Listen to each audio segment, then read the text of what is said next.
Welcome to the 7th installment in MoonPie's and NetStories.com's series on how to make money on YouTube. Today I'm going to talk about viral videos. More specifically, how to cash in when you have one. Now, I can't tell you how to film a viral video. I'm sure if you keep your camera or your webcam on your cat or your dog 24 hours a day, you're going to get a sneezing panda eventually out of your pet. Or if you have a cute kid or whatever the case is, or if you're a good-looking girl, obviously it doesn't take a lot of imagination to come up with ways to create something viral. But just as I've always said, hey, I always have a camera around because you never know what you're going to catch. I happened to catch a news-making moment, an exclusive news-making moment, a little over a month ago. I was at the last Dolphin home game of the season, and for some of you that have seen some of my videos where I shoot the players going in and out of the tunnel. Usually, they throw out wristbands and stuff like that. Our seats are they're right there where the players come out. Sometimes I've been able to talk to Michael Phelps, and yeah, he was actually at a Baltimore Ravens playoff game a couple years ago when they came over, and get to engage with some of the players every once in a while and stuff. Get some decent reactions. Obviously, most of the stuff normally isn't really newsworthy, but and I created the Tunnel Today channel, separate channel, to put some of these videos in, because I know a lot of people that were watching the MoonPie's video for these type of lessons were saying, hey, why are you putting all this football stuff there? It's not what I'm here for. But unfortunately, YouTube does not let, the YouTube Partnership Program doesn't let you monetize, doesn't let you add all these channels seamlessly. So I had to basically say, all right, I'm going to create this channel, but MoonPie's channel is the only one that I can actually put ads on. It's the only one that's qualified for the partner account. So I created the Tunnel Today video for some of the football videos, and here's where comes my video. I'm filming the Detroit Lions coming right out of the tunnel, coming out of the field and back into the tunnel after the game. And one of the first players into the tunnel is Lions starting center Dominic Raiola. And he basically tells fans in my section to suck my detective. To put it in family-friendly terms. And I'm linking to the video. I'm going to annotate it here somewhere so you can see it. It's PG-13, so keep in mind it's obviously not for, offendable ears, but he does swear at the fan base, at the Dolphins fans, as the Detroit Lions is leaving the field. So I had a few things. First of all, I said, do I post this video? And obviously I'm thinking, this guy, I know how the league works. I'm not naive. They can get suspended, they can get fined. There can be a big media, backlash when players turn on the fans. And I looked up, this guy. This guy's, big, huge Hawaiian guy. Obviously, the last thing I want to do is upset anybody. That's not the kind of person I am. I'm not a whistleblower by nature. But I looked it up, and a couple years ago, he actually flipped off his own fans in Detroit when they were losing. So I think, hey, here's a guy who actually relishes maybe a little controversy, the fact that he may have a short wick at times. He plays it to his advantage. So it's not something that I would be like, wow, this, obviously I thought that maybe there may be a fine involved, there may be some kind of, league action involved, but I necessarily didn't think that it would be something that a rich football player, A, wouldn't be able to stomach, and B, he did it, I mean, I'm not the one that did it. I just happened to have the webcam on him, the video camera on him at the time when he did it. It's someone's actions. You don't blame a bank robber. Doesn't blame someone when they get caught on surveillance camera. They did the act. They got caught in the act. I just happened to be the camera at that point. So I said, all right, I'm going to put it up. And I said, what do I do with this? Where do I put it? The partnership program, the MoonPie's channel, which is part of the YouTube Partners program, there's rules. You can't really put up a swear, profane, I've seen them, they get away with it. Sometimes they bleep it, sometimes they don't. But a lot of people, they create second channels to get more risque. People like S&P Films, they create a second channel where they can take more chances on their content, just so that they don't have to worry about getting their videos flagged by offensive ears. So I had this, and I said, well, I can either bleep it, and it's not going to be newsworthy because people are not going to know what it is, or I put it up, and it may be newsworthy, but I'll have to put it at the Tunnel Today channel. So I ended up putting it on my Tunnel Today channel, and right away I figured, okay, this is going to be big. I know I have something big on my hands, but how do I get people to know this? Because my Tunnel Today channel has maybe 150, 160 subscribers, not the 4,300 that I have here on MoonPie's.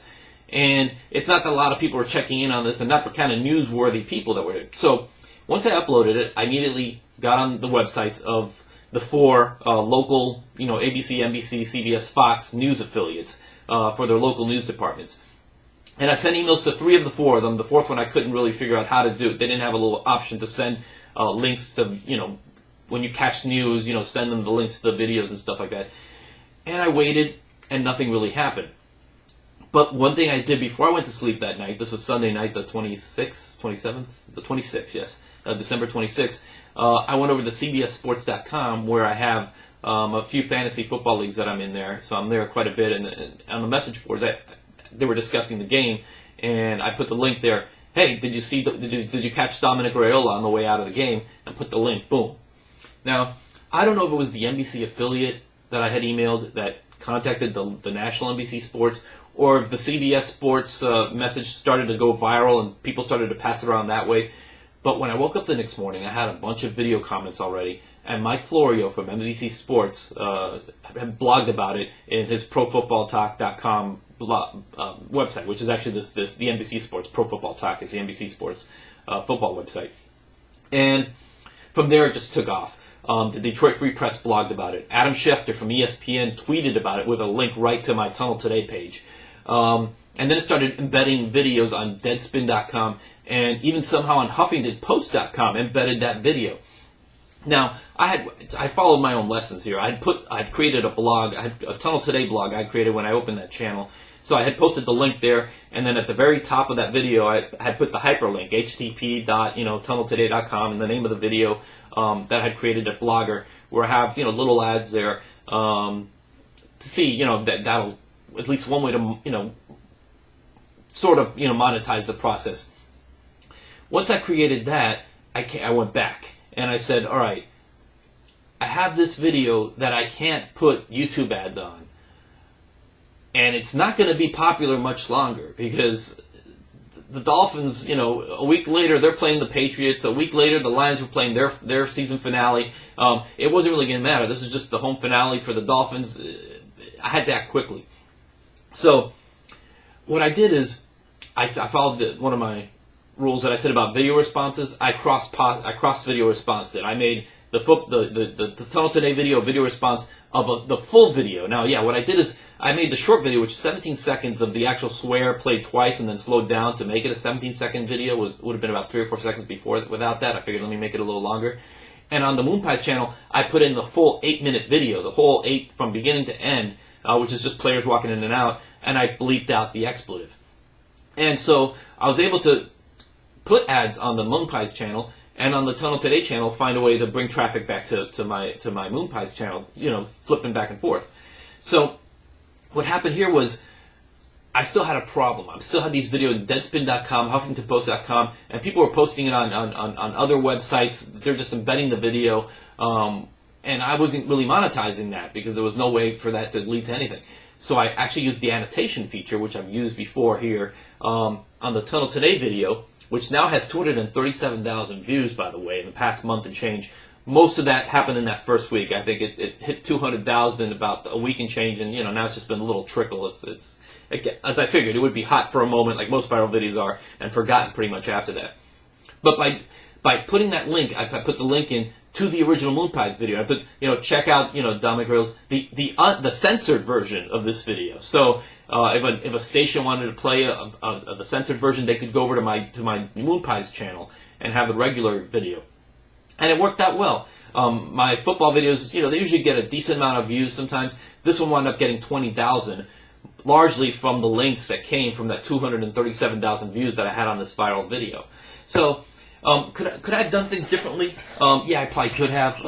I should have contacted the local media. I should have gone to Detroit first, because I think this would have been a bigger story in Detroit. It would have had more lasting implications. This Dominic's on their team 24/7, 365 days a year. The Dolphins, once this game was over, no one cared about, oh yeah, the center sweared at the Dolphins fans leaving out the tunnel. We got to get worried, to go to New England for our final, getting crushed in the final game of the season. So there were these factors here where I should apply tactically, approach it differently, but I think the lessons here that if you had the videos that you could follow from this is one, find where the videos you think the video has, a viral video has a home. If it's your dog sneezing or whatever, find some pet lover video or something that you think pet website where it would work. If you happen to catch something that's newsworthy, contact the news things, but don't just settle for that. Tweet about it yourself, and hopefully get people to start retweeting that. Post it on your Facebook page, and hopefully some people start spreading it out that way. We live in very viral times. We live in these great Web 2.0 times where it's easy to create. If you have something that's newsworthy, or something that you think may be the next sneezing panda, or the next David after dentist, the platform is there. Here, YouTube, to create it, find ways to get other people to view it. So this lesson may be weak because odds are that most of you don't have a viral video in your hands, or something that could go big. But you don't know how many times I've come across something that I go, wow, this video, I can't believe it has such few views. Not because it's a great video, because I see a lot of great videos that don't have a lot of views, but this video could have been a sensation, an internet sensation, and either it's a real hilarious comedy skit, or just something that just caught this out of the ordinary. You don't know what's going to be the next double rainbow, but what you have to do is, when it happens, you have to cash in on it, and make it work. Start linking to it. Get the word out. And that's what I think I did with this video. Another thing that probably helped the video stand up is the day after. I mean, the game was on Sunday, and because Mike Florio blogged about it at 9 in the morning the next day, by the afternoon press conference, the day after press conference, the Detroit Lions coach even addressed my video, saying that he had seen the video and that the team was going to handle it internally, and they were going to investigate it. And the end result is that Dominic got a $15,000 fine out of this. And obviously, I don't care how rich you are, and obviously I know he makes a lot of money. $15,000 is not what I wanted my video to take out of anybody, because I think there'll come a point where this is real money, even to someone who has a lot of money. But I think it was just a matter of, hey, if you catch something as a whistleblower, you sort of have the responsibility to do it. I wasn't gonna. Someone told me, well, why don't you just call up his agent? And no. I mean, that's like blackmail, exploitation. No, this is the open world. This is the web. I believe in the open web, and this is what happens. So I just laid it out there, and everyone's forgotten about it. No one talks about this video anymore, obviously. And maybe there may come a point where Dominic blows up again, or some other football player that may refer, oh yeah, like Dominic Raiola did at in Miami back in December. But for the most part, it was a viral video that I had that I knew I had that very limited lifespan on it, and I had to not cash in necessarily, because I can't say I really made a lot of money on it. Obviously, nothing to offset the fine that Dominic got. But I think it's if you ever have a Dominic video, hopefully a viral video, it isn't going to cost someone a fine. You can come up with ways like what I've done, outlined, to get it promoted, get it out there, and just get it noticed, because some of the best videos on YouTube never get noticed, and you may have one. Or if you don't have one, you may have one at one time in the future. And I hope this video helps. Obviously it's very specific to my case, but I think just going through examples like this of how people were able to monetize their videos and cash in on these situations can probably help you in the future. So thank you. This is a longer lesson than I thought, because I just went overboard on the story behind what happened at the game and everything. But I'll be back soon, a lot sooner than you think. I'm going to try to get a lot more lessons out over the next few weeks. So do stay close. Thank you for subscribing. Thank you for watching this video for this long. And may the next viral video be yours.